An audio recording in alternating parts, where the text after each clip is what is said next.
My daughter's 56-year-old teacher used my credit card to book a motel for them. When I knocked on the door confronting them, he told me, "She wants me." Yeah, buddy, so does the police. My daughter was every father's dream. Up until the age of 16, she had no interest in dating. She never even had a crush from those boy bands Big Time Rush or One Root. Honestly, most men are so horrible that I would have been more than happy for her to move in and live happily ever after with her girl best friend, and maybe a few cats or something. But then came the day every parent dreads. She came home and I noticed she was a lot more zoned out than usual, but not in a teenage depression sort of way. Her cheeks were flushed and there was a spark in her eye. My paternalistic instinct kicked into overdrive. I knew it was a boy, but I also knew something else. By mentioning the B word, she would instantly go into teenage mode and completely ignore me. So I pretended to not notice, and she bought it. Because every day she made it more and more obvious. She was putting 10 times more effort into her outfits, spending more money on makeup, smiling at her phone. And I know what I said before, but regardless, I was happy for her. And one day, my dream finally came true. Well, kinda. Because she asked me for boy advice. It made me cringe inside that my baby girl was growing up. But at the same time, I was glad she wanted me to be a part of her new grown-up life. "Hey Dad, how do you know if a boy likes you?" she asked innocently. "Honey, most men are idiots. They are simply incapable of hiding their emotions. So if you're unsure, take that as your sign that he doesn't." "I'm not unsure, I was just asking." I sighed and stayed silent. The usual procedure for when my daughter gets possessed by the evil demon also known as teenage hormones. A few minutes later, she started smiling again, and the tension in the room automatically cleared. The feeling can only be compared to a sunrise on a summer's day. Oh, the joys of being a father. Over the next few days, I knew things were progressing between her and the mystery boy, because she was coming home later, 6 p.m. instead of 4, with no plausible explanation. I was going to let her come to me, but then she came home with a purple mark on her neck, wearing a skirt that shouldn't have even passed the school dress code. She looked down at the ground, like she knew what was coming next. "Honey, who is this boy you're seeing?" "I don't want to talk about it," she pouted, and I guess she saw the look of worry on my face, because that's when she continued. "Dad, he treats me well. He buys me nice things, makes me feel special, isn't married. I mean in a relationship. He isn't in a relationship and I think he loves me." I raised an eyebrow. "Married? What the F?" She went super red before walking into her bedroom and slamming the door shut. I rested my chin on my hand. Something wasn't right. I know 16-year-old boys, and I know they're broke as heck. Plus, my daughter usually prides herself on never making slip-ups while she talks. An awful gut feeling washed over me. I immediately shot up and walked over to the family iPad. You see,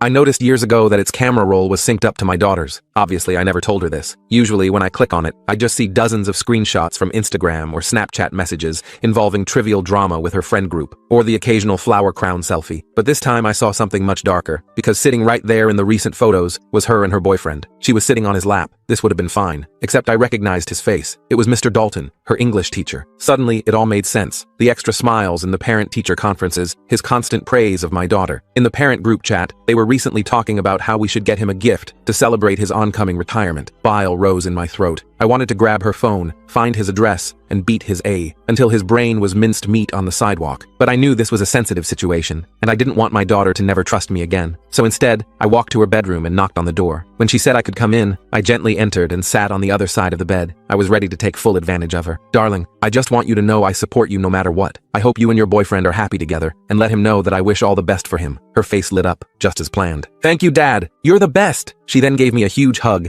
and promised me she'd tell her boyfriend. As soon as I left her bedroom and shut the door, I almost collapsed. I was so disgusted, and putting on this front was culling me, but I knew it had to be done. And like clockwork, the next day, Mr. Dalton texted me. His message was very warm. "Good afternoon, sir. Just wanted to let you know Ava has been performing brilliantly in class this week, and I wanted to send you my utmost respect for how you raised her." We texted for a while, and I asked if he wanted to meet for dinner, and that sick scumbag agreed, not knowing it would be his last meal. I suggested Marcello's, an upscale Italian restaurant downtown. But before Friday arrived, I realized I needed help. This wasn't something I could handle alone, not if I wanted to protect Ava properly. My original plan of confronting him alone was too risky. What if I lost control? What if I ended up in jail, leaving Ava completely vulnerable? The school counselor, Melissa Winters, had always impressed me with her no-nonsense approach. She had a reputation for being fiercely protective of students while maintaining professional boundaries. Her office was tucked away in the east wing of the school, far from the English department. I arrived 15 minutes early for our appointment, rehearsing what I'd say while watching parents and students filter out of the building. When the hallway emptied, I slipped inside. The office was smaller than I expected, walls lined with degrees and colorful posters about mental health and resilience. "Mark, come in," Melissa said, closing the door behind me. Her office was warm, filled with plants and motivational posters about resilience and growth. "What's going on?" Her voice was calm but direct. her eyes sharp behind tortoiseshell glasses. I inhaled deeply, the weight of my discovery making it hard to breathe. This stays between us for now? My voice sounded strange to my own ears. She nodded, her expression turning serious. Of course. I pulled out my phone and placed it on her desk. I need you to listen to something. All of it. I played the recording I'd made of my conversation with Ava about her boyfriend, followed by my text exchanges with Dalton. I'd spent the previous night compiling everything, organizing the evidence chronologically. For the next 45 minutes, Melissa sat perfectly still, her face growing increasingly pale. When it finally ended, she looked up at me with horror in her eyes. How long has this been happening? She whispered. A few months, I think. Maybe longer. I ran my hands through my hair. I can't go straight to the police. Ava would never forgive me, and Dalton's too smart. He'd twist everything. Melissa nodded slowly. You're right to be cautious. Men like Dalton, they're manipulative. They plan escape routes. We need to build a case carefully, one that protects Ava above all else. What do we do? I leaned forward, desperate for direction. First, we document everything. Dates, times, messages. She leaned forward. And Mark? This has to be handled delicately. If Dalton suspects anything, he could destroy evidence or worse, convince Ava to run away with him. The thought made my blood run cold. I imagined Ava disappearing, leaving only a note behind. I'll do whatever it takes. Let me make some discreet inquiries, she said. There might be other students. She wrote something in her notebook. I hadn't even considered that possibility. The idea that Ava might be one of many made me feel simultaneously relieved. She wasn't singled out, and horrified. How many lives had this man damaged? You think there are others? Predators rarely stop at one victim. She wrote something in her notebook. Give me a week. Don't confront him. Act normal. That dinner you planned, keep it, but record everything. She tore a page from her notebook and slid it across the desk. A list of apps that could discreetly record conversations. Acting normal proved nearly impossible. Every night, Ava texted constantly, giggling at her phone. Every sound made me jump. Every time she left the house, I imagined the worst. 3 days after my meeting with Melissa, I noticed Ava's behavior shifting. She seemed more secretive, defensive. Her bedroom door stayed locked more often. She started taking her phone into the bathroom during showers, something she'd never done before. That night, I checked the synced photos again. My heart stopped. New pictures showed Ava in what looked like a hotel room, sitting on a bed. Nothing explicit, but clearly not a classroom. The generic artwork on the wall, the standardized lamp on the nightstand, unmistakably a hotel. She was smiling at the camera, wearing a dress I'd never seen before. Too mature, too expensive. I downloaded them immediately, adding them to my growing file. The images burned into my retinas, keeping me awake long into the night. The next morning, I received a text from Melissa. Need to talk. Found something. The message arrived as I was pouring coffee, causing me to spill hot liquid across the counter. I met her during my lunch break at a coffee shop 3 miles from the school. Melissa was already there, a manila folder on the table beside her untouched latte. I've been reviewing attendance records, she said quietly, sliding a folder toward me. The paper inside was a printout of Ava's attendance record, with certain periods highlighted in yellow. Ava has missed her last period every Friday for the past 2 months. Dalton's planning period, I muttered, the pieces falling into place. She nodded. And there's more. 3 years ago, there was an incident with another student. Nothing was proven, but the girl transferred schools suddenly. She pulled out another paper, an email exchange between administrators discussing a situation that had been handled discreetly. Why wasn't he fired? My voice rose slightly. The family moved away. No formal complaint was filed. She sipped her coffee. But I found the girl's best friend. She's a senior now. She remembers things. Hope flickered in my chest. Will she talk? Not yet. She's scared. Melissa checked her watch. Mark, we need more. Something concrete. That night, I slipped a small voice-activated recorder into the front pocket of Ava's backpack while she showered. The guilt was overwhelming, but I kept thinking of those hotel room photos. The next day was Friday, the day of my planned dinner with Dalton. I called in sick to work and waited until Ava came home at 6:30 p.m. She breezed through the door, cheeks flushed, hair slightly disheveled. Dad, I thought you had that dinner thing tonight. She dropped her backpack by the door. Canceled, I said, trying to sound casual. Wasn't feeling well. I pretended to cough for effect. Oh, was that relief in her voice? Well, I'm going to shower and then study in my room. As soon as she went to her room, I retrieved the recorder from her bag and locked myself in my home office. My hands trembled as I connected it to my computer, downloading the audio files. The first few were mundane, classroom discussions, hallway chatter. Then Dalton's voice came through clearly. You know I'd never hurt you, right? People wouldn't understand what we have. They'd try to keep us apart. His tone was soft, persuasive, with an underlying urgency that made my skin crawl. My dad likes you, Ava replied, her voice carrying that same dreamy quality I'd noticed weeks ago. A chuckle. Your father sees what I want him to see. Men like us understand each other. What do you mean? Confusion tinged her question. Nothing, sweetheart. Just that your father and I are both men of the world. Now, did you finish that college application essay? Berkeley would be perfect for you. Close enough for us to see each other regularly. The calculated manipulation was unmistakable. My hands shook as I continued listening. For an hour, Dalton alternated between discussing literature and making subtle comments about their special connection. He quoted poetry to her, Neruda and Byron, twisting beautiful words into grooming tools. I got you something, his voice said near the end of the recording. Open it. There was rustling, the sound of paper being unwrapped. Ava gasped. It's beautiful, but it looks expensive. Nothing's too expensive for you. Just don't wear it around your father yet. Our little secret. I stopped the recording, feeling sick. He was buying her jewelry now, marking his territory. I copied the files to a secure drive, then texted Melissa. Got audio, clear evidence of grooming. I texted Dalton to cancel our dinner, claiming a work emergency. I couldn't trust myself to sit across from him without doing something I'd regret. That weekend, Ava grew increasingly moody. Sunday night, I heard her crying, but when I knocked, she told me to go away. Monday morning, Melissa texted again. Principal's office, 4 p.m. Bring everything. The message sent a jolt of adrenaline through me. This was it, the moment we'd start the official process of stopping Dalton. I spent the day organizing all my evidence, the recordings, photos, attendance records. I created a timeline, noting every suspicious interaction, every unexplained absence. At 3:30, I headed to the school. The parking lot was half empty, most students already gone for the day. I was so focused I almost didn't notice Ava standing by the main entrance, arguing with a girl I recognized as Skylar Williams, her lab partner. "You don't know what you're talking about," Ava hissed, her face flushed with anger. "I know exactly what I'm talking about," Skylar replied. "He did the same thing to my cousin before she transferred. Ask her about the bracelet he gave her." She reached for Ava's wrist, where I could now see a silver bracelet glinting in the afternoon sun. My heart stopped. I ducked behind a car, watching as Ava stormed off toward the English wing. Her shoulders were hunched, head down as she pushed through the double doors. This was bad. If she confronted Dalton now, everything could fall apart. I texted Melissa. "Emergency. Ava heading to Dalton's room. Might confront him." Her response was immediate. "On my way. Stall her if you can." I rushed into the building, trying to look casual. When I turned the corner to the English department, I saw Ava disappearing into Dalton's classroom. Through the small window in the door, I could see them arguing. Dalton's face was tight with anger, his usual composed demeanor cracking. He grabbed Ava's arm, and something in me snapped. I burst through the door. "Take your hands off my daughter." They both froze. Dalton recovered first, releasing Ava and stepping back with a practiced smile. "Mark, what a surprise." Ava and I were just discussing her essay. "Dad, what are you doing here?" Ava looked mortified, her cheeks flushing with embarrassment. "I came to see Principal Harrison," I said, never taking my eyes off Dalton. "Ava, we need to go." "No," she stepped away from me. "You don't understand. Skylar's saying horrible things about Mr. Dalton." Lies. Dalton's smile never wavered, but his eyes hardened. Teenage gossip, I'm afraid. Happens to many teachers. "Ava, please," I said, reaching for her hand. "We need to talk. Privately." "There's nothing to talk about." Her voice rose. "You said you supported us. Perhaps this isn't the best time." Dalton interjected smoothly. "Ava, why don't you head home? Your father and I can discuss this like adults." Before I could respond, Melissa appeared in the doorway with Principal Harrison behind her. Harrison was a tall man with a military bearing, his expression grave. "Mr. Dalton," Harrison said, his voice stern. "My office. Now." Dalton's facade cracked slightly. "What's this about?" "A serious matter requiring immediate attention," Harrison replied. "Ms. Winters, please escort Ava to your office." "I'm not going anywhere," Ava shouted, tears streaming down her face. "Dad, what did you do?" "What I had to do to protect you," my voice caught. "I don't need protection from him." She turned to Dalton. Tell them it's real." Dalton's expression changed, calculating. "Ava, calm down. This is clearly a misunderstanding." "Mr. Jenkins," Harrison said quietly, "perhaps you should join your daughter and Ms. Winters." I nodded, watching as 2 security guards appeared behind Harrison. Dalton noticed them too, his confident smile faltering. "This is ridiculous," he said. "Based on what? The word of a jealous teenager?" "We have evidence," Harrison replied. "Substantial evidence." He nodded to the security guards who moved closer to Dalton. The next hour was the hardest of my life. In Melissa's office, Ava alternated between screaming at me and sobbing uncontrollably. She called me a liar, a traitor, swore she'd never forgive me. "He loves me," she cried. "You ruined everything." Melissa tried to intervene. "Ava, I know this is difficult, but there are things you don't understand." "What don't I understand?" "That my dad pretended to support me while going behind my back? That Mr. Dalton has done this before," Melissa said gently. That stopped Ava cold. "What?" "3 years ago with another student. She transferred schools afterward." "You're lying," Ava whispered, but I could see doubt creeping into her eyes. "Skylar's cousin," I said quietly. "That's who she was talking about, wasn't it?" Ava stared at the floor. "She said he gave her a bracelet too." My heart sank. "What bracelet, Ava?" Slowly, she pulled up her sleeve, revealing a silver bracelet with a small sapphire charm. "He said it matched my eyes." Melissa made a note. "May I see it?" As Ava reluctantly removed the bracelet, Harrison entered the office, his face grim. "Mr. Dalton has been escorted off campus and placed on administrative leave pending investigation. The board has been notified, as has our legal team." "What about the police?" I asked. Harrison sighed. "That's complicated. Without Ava's cooperation." He glanced at my daughter. "I'm not talking to the police," Ava interjected. "This is insane. You're all treating me like a child." "You are a child," I said firmly. "You're 16. I'm old enough to know what I want." Harrison suggested we all take the night to cool down. As we left the school, Ava walked 10 paces ahead of me, refusing to acknowledge my existence. That night, she locked herself in her room. I sat outside her door, listening to her cry until she fell asleep around midnight. The next morning, Ava's phone buzzed repeatedly. When she didn't emerge for breakfast, I checked her room and found it empty, window open. My heart nearly stopped. The curtains fluttered in the morning breeze, a hastily scrawled note on her pillow. "You can't stop us." I called her phone, straight to voicemail. I texted Melissa in a panic. Ava's gone. Think she's with Dalton. Her response was immediate. Calling Harrison. Check credit cards for hotel charges. I logged into my bank account and saw it. A charge from the Bayview Inn on the edge of town, just 20 minutes earlier. I remembered Ava once mentioning she'd used my credit card to order pizza for them. He must have saved the information. I grabbed my keys and raced to the hotel,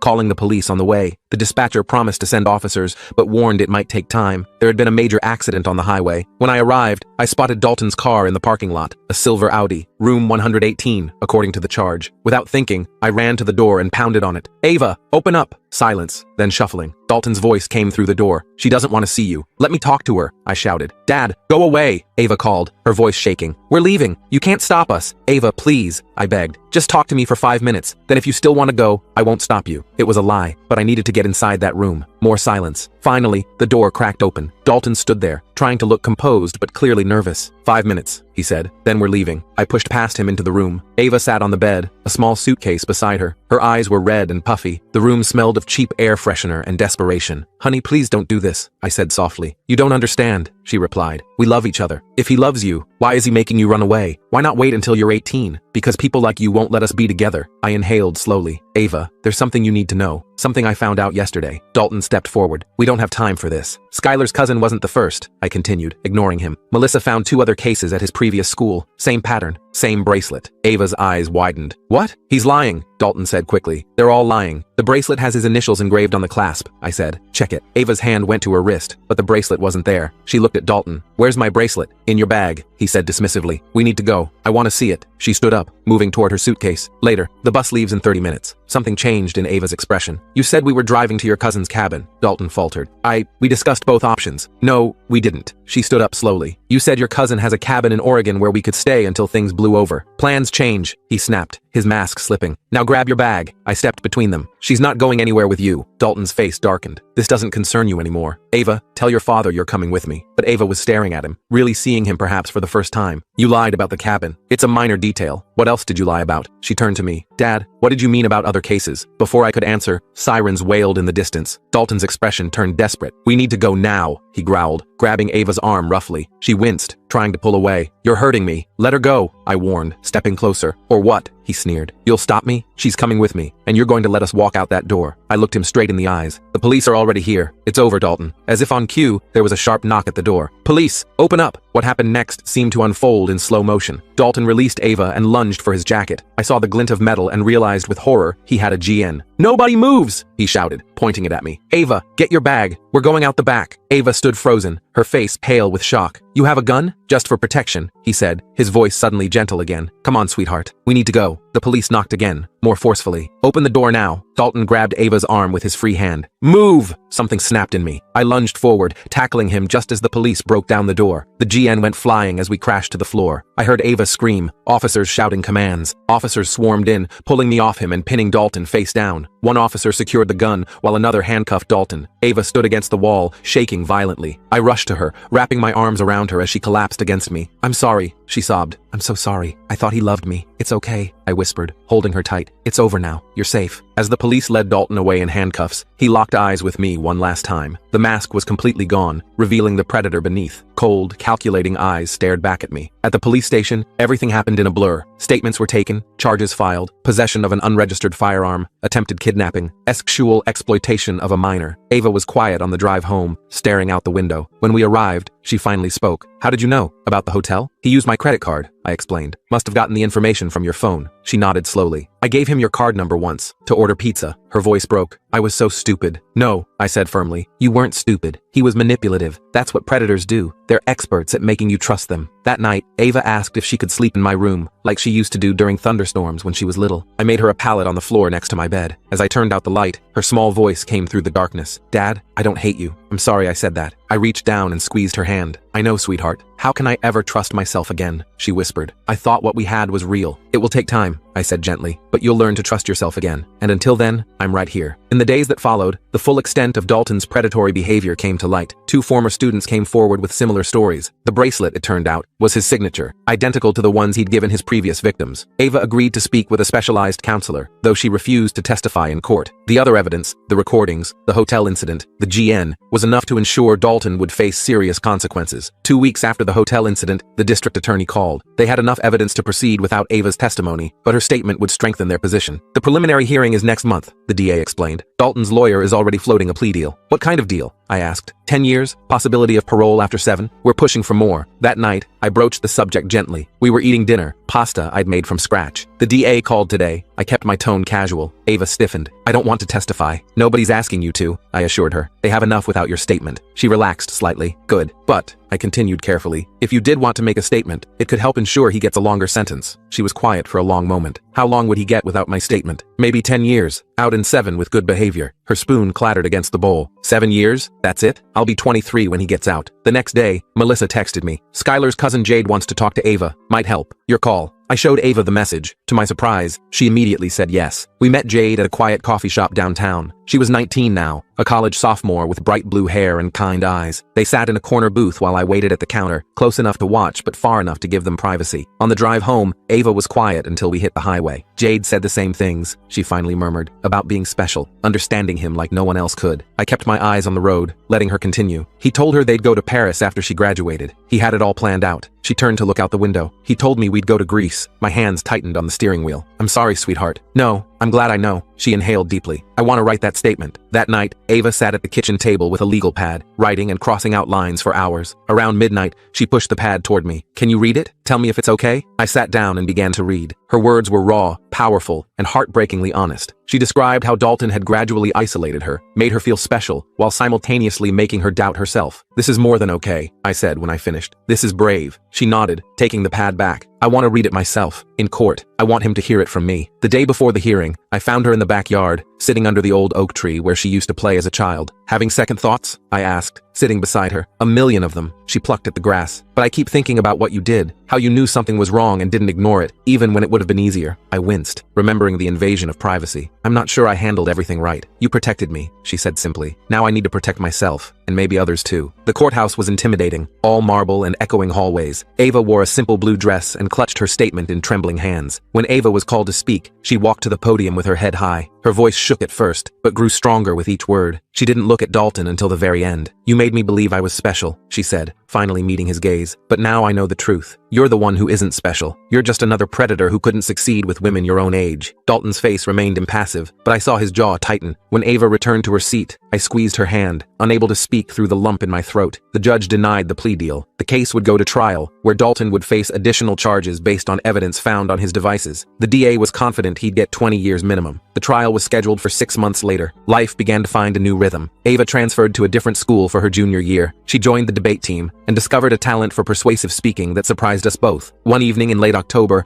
I came home to find her researching colleges. Thinking ahead? I asked, setting down groceries. Berkeley has a good psychology program, she said casually. I froze, remembering Dalton's words on the recording about Berkeley being close enough for them to see each other. She caught my expression and shook her head. Not because of him, because I want to help people who've been through what I went through. Relief washed over me. You'd be amazing at that. I've been thinking, she continued, about starting a support group at school for people dealing with complicated relationships. That sounds like a great idea. I began unpacking groceries. She nodded, then hesitated. Dad, can I ask you something weird? Of course. How did you know? Really? You said you paid attention, but it was more than that, wasn't it? I inhaled deeply. Your photos were synced to the family iPad. Her eyes widened. You saw everything? Not everything. Just enough to know something was wrong. I expected accusations of invading her privacy. Instead, she was quiet for a long moment. Thank you for not telling me that before, she finally said. I wouldn't have understood. And now? I asked cautiously. Now I know what was at stake. She closed her laptop. I'm not mad. I'm grateful. The trial began in March. 3 weeks in, the DA called with news. Dalton had changed his plea to guilty on all counts. 25 years, she told us. No possibility of parole for at least 20. Ava was silent when I told her, then nodded once. Good. That night, I found her in the backyard again, looking up at the stars. I sat beside her without speaking. I keep thinking about who I might have become, she said softly. If this had gone on longer, if you hadn't figured it out, you would have figured it out eventually, I assured her. You're too smart not to have. Maybe. She hugged her knees to her chest. But how much damage would have been done by then? I had no answer for that. We sat in silence for several minutes. I'm going to be okay, she said, more to herself than to me. Not today or tomorrow, but eventually. I know you will. She leaned her head against my shoulder, something she hadn't done since before all this began. I'm thinking about starting a blog, anonymous of course, about recognizing the warning signs. I think that's a great idea. I'd need your help with some of it. The warning signs you noticed that I missed. Whatever you need, I promised. I'm here for all of it. We sat in comfortable silence, watching the stars. The road ahead would still have difficult days, but Ava was finding her way back, not to who she was before, but to someone stronger, wiser, and still fundamentally herself. A month later, she showed me the first draft of her blog post. It began, I was 16 when I thought I fell in love with a predator. This is how my father saved me, and how I learned to save myself. I read it with tears in my eyes, amazed by her courage and clarity. When I finished, she was watching me anxiously. Is it okay? Should I change anything? It's perfect, I told her. Just like you. She rolled her eyes, but smiled, a real smile that reached her eyes. Nobody's perfect, Dad. True, I agreed, but you're pretty close. Sometimes love isn't enough to keep our children safe, but love combined with vigilance, courage, and the willingness to act, even when it's difficult, just might be.